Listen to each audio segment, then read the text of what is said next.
Heyo!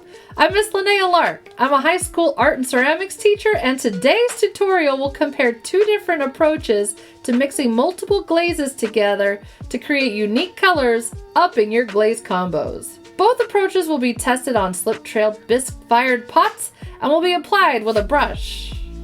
On my alligator pot, I plan to use an underglaze staining technique and then pre-mix 3 separate glazes together. I'll brush on that glaze concoction with 3 coats.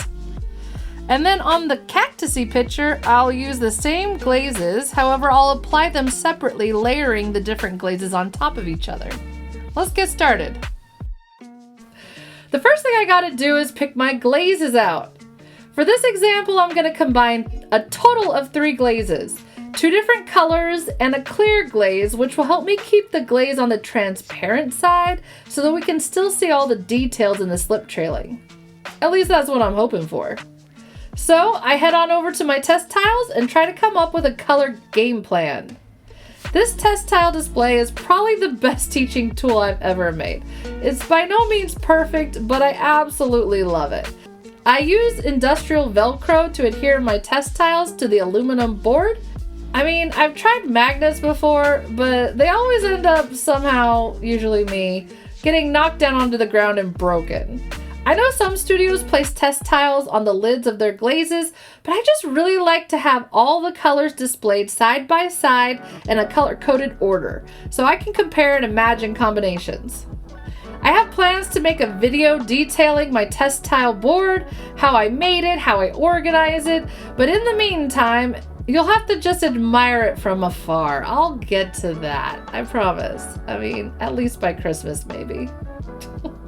Anyway, when choosing colors, you'll need to understand the basics of color theory and color mixing, but I ain't got time to teach you all that. But for now, a safe place to start is with just a simple color. So pick one color that you really like. I started with apple green because green is the best of all of the colors. Did anyone ever tell you that? But in all seriousness, I also wanted my alligator pot to have a swampy green vibe.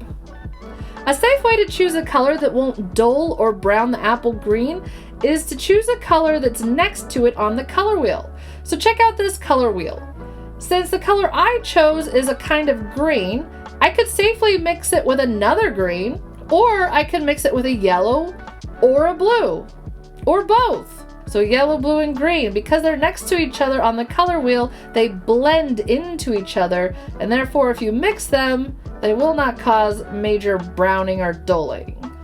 So here I chose Robin's Egg Blue for my second color. I'll also be adding some clear gloss glaze into the mix. I was hoping to keep the mixing and layering on the thin and transparent side so I don't lose all the slip-trailed lines. I was also careful to use a green and blue that was kind of see-through. I can see how transparent my glazes are by observing how well I can see the black underglaze corner on the bottom left of my test tile.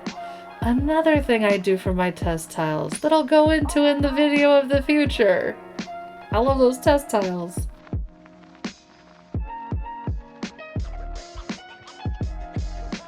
Alright, on to pot number 1.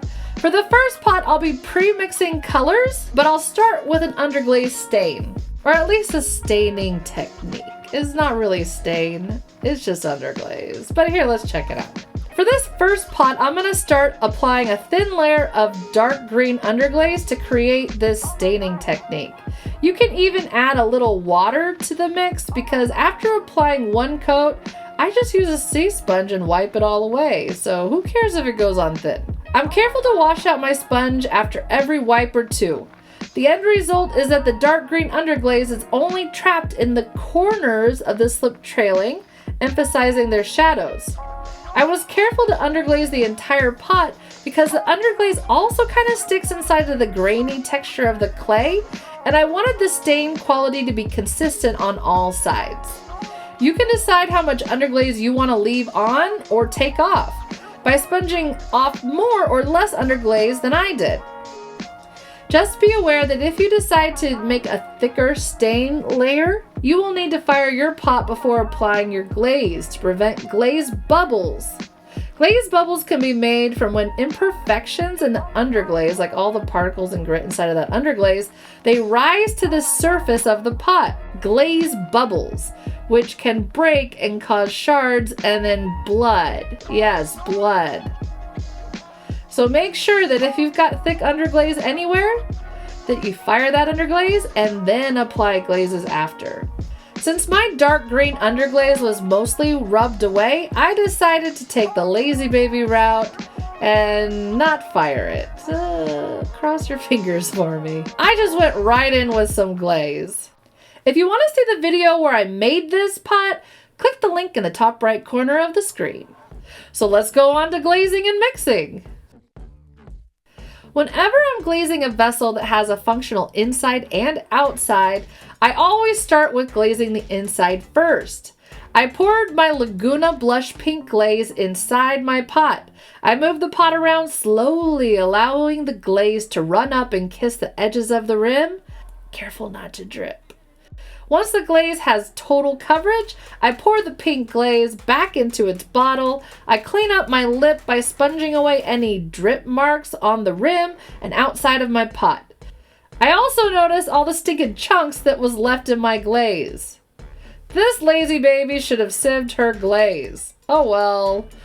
Let's hope for the best and carry on. When pouring or dipping glazes onto your work, the glaze will go on thick enough that you will only need to pour or dip once. Time to pre-mix our 3 glazes. So I get out a clean bowl to mix in and a tablespoon for measuring. I would normally just eyeball it, but since I'm trying to compare 2 pots, I want the glaze proportions to be somewhat comparable. So I add 3 tablespoons of Amico's clear gloss glaze, 3 tablespoons of Laguna's apple green glaze, and 3 tablespoons of Teacher's Palette Glazes Robin's Egg Blue glaze. I then mixed it all up. Now, when you're mixing, try to remember to rely on your color theory and faith in your test tiles. I mean, if you make test tiles or have test tiles. But the point is that whatever crazy grayish glaze concoction you end up with, look at this, it looks all gray and gross. It doesn't look green and beautiful. So I just remember that glazes before they're fired rarely look the same after they're fired. I'm trying to use my knowledge of what will come instead of my eyes seeing what is. As George Michael would say, you gotta have the faith. For example, the clear gloss glaze looks pink before it's fired. Don't let your eyes deceive you. And if you're freaked out to use it directly onto your pot, you could always wait and do a test tile to see how you like it. But then, because I just couldn't help myself, I added 1 more full spoon of clear gloss glaze. Who knows how this is gonna look? I'm trying to be cautious over here. I mean, I could have done a test tile, but who's got time for that? Whenever I apply glaze with a brush, I choose a game plan because when applying with a brush, you'll need a minimum of 3 coats. And sometimes when you start glazing, it's hard to see where 1 coat ended and 1 coat started. So you really gotta know where you're starting and where you're ending, for that matter. For this pot, I chose to flip my pot upside down so I could easily reach the bottom, and then went top to bottom, starting at the alligator's head. After each pass of the alligator's head, I painted a tally on the side of my banding wheel. This helps me keep track of how many coats I've made in case a student needs my help and I have to step away, or I have an out-of-body experience daydreaming about what I brought for lunch before I realize that I'm not the kind of person that gets out of my bed 5 minutes earlier just so I can make a lunch. Or like if we have like a fire drill. Anyway, I always get interrupted, so I keep track of each coat by tallying it on the wheel. The brush application is great for people who don't have space or can't afford large buckets of every glaze color they ever want to use. Brush application requires 3+ coats minimum, or else it won't actually turn to glass. So you gotta make sure you have those 3 coats. This application technique can create variance in glaze thickness, resulting in patchy application when it's applied too thick and when it's applied too thin. So one thing that you can do is try to use a larger brush for a smoother application. And don't forget, when using a brush, you must apply a minimum of 3 coats. Before I load my pot in the kiln, I sponge off any errant glaze that might have covered my foot and touch up my rim. And then my first pot is finished. The only thing left to do is glaze it and see what it looks like. But in the meantime, let's check out how we apply layers to pot number 2. Nothing fancy really, just layer after layer after layer. Here we go. Again, I always start glazing the inside of my pots first so that I can clean up any drips that are created when I pour it out. I clean up my rim, giving the glaze on the inside ample time to dry. I notice that all the walls of my pot are dry, but the bottom is still wet. And so my crazy logic says that if the bottom's still wet and the walls are dry, I might as well scoop up some of that excess clay at the bottom. Now this is really important because depending on the glaze, some glazes when they're applied too thick can start to crawl. Crawling kind of looks like the glaze making non-glaze rivers. It crawls into itself and leaves areas of just openly exposed clay between them. This makes your pot not waterproof. Bummer. So I'm careful not to allow my glaze to stay too thick, and I mop up some of that extra glaze at the bottom with a paintbrush. So this time around, like I said, we're gonna layer our glazes directly on top of each other. Nothing fancy, no mixing, just layer after layer. I start with 1 thick coat of apple green. Now, some of you pottery veterans might be thinking, ooh, she should really thin out that glaze. And it's true, I probably should. However, sometimes I really enjoy the beauty of chunky glazes going on. Not now, really, because look, it looks disgusting. But after it fires, because some areas are thick and some areas are thin in the application, it creates really beautiful movement and variety in the glazing. So I'm just gonna go with it. I mean, also, I don't know if I mentioned I'm a little lazy. So we're just going for it. We're all in. 1 coat of spring green. I then apply 1 coat of clear gloss glaze. And then 1 coat of robin's egg blue. And then 1 more layer of clear gloss glaze. So in total, I've got 4 layers of glaze. 1 of spring green, 1 of clear, 1 of robin's egg blue, and then a second of clear. A total of 4 layers. In order for our glaze to actually look glossy and to adhere correctly, we need to have a minimum of 3 coats. We did it! We have 4, so we're good to go. Now, the cool thing about glazes is that they fuse together in the kiln to create unpredictable results. How exciting! But the worst part of glazes is that they fuse together in the kiln to create unpredictable results. How temperamental and erratically frustrating. Ah! Listen, especially when you're beginning, you don't know what's gonna happen when you stick that pot in the kiln. So I always tell my kids to rely on their color theory, any experience that they have, but then to have very low expectations for the results. And hopefully they'll be pleasantly surprised in the end.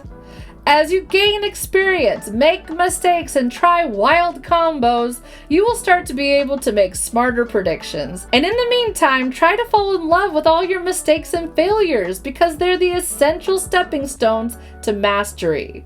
Whew, that sounded very wise, but it's true. And keep a glazing journal to track your glaze combos. I cannot tell you how many kids do some wild, crazy stuff, and then everyone in the art room's like, how did you do it? And then they're just like, I can't remember, that was 3 weeks ago. So keep track of what you're doing, kids. And remember that while your end result may not be what you intended, that doesn't mean that it's not still awesome. If you want to see the video where I made this pot, click the link in the top right corner of the screen. So now that I'm done with my second pot, it's time to put them both in the glaze firing and hope for the best. Keep your fingers crossed, say some prayers, and hope that the kiln doesn't fail you. All right, they're out and it's time to compare and contrast. Right off the bat, I noticed that the pre-mixed alligator pot is substantially smoother with a more consistent application. I'm also comparing the two to see how well the alligator pot's dark green underglaze staining is visible.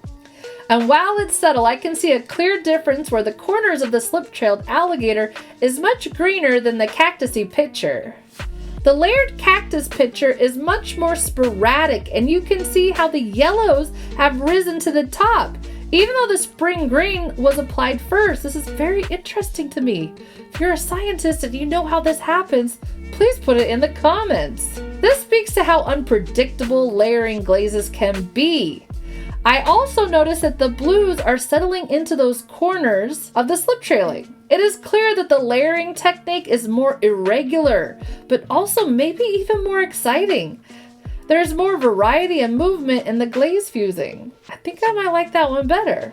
So there you have it. You can see the end results and the differences between pre-mixing colors and layering colors with brush application. This one was fun for me because I feel like I learned a lot. May you all be happily surprised with all your glazing experiments and equipped with the courage it takes in this risky business of glazing. Good luck and happy day!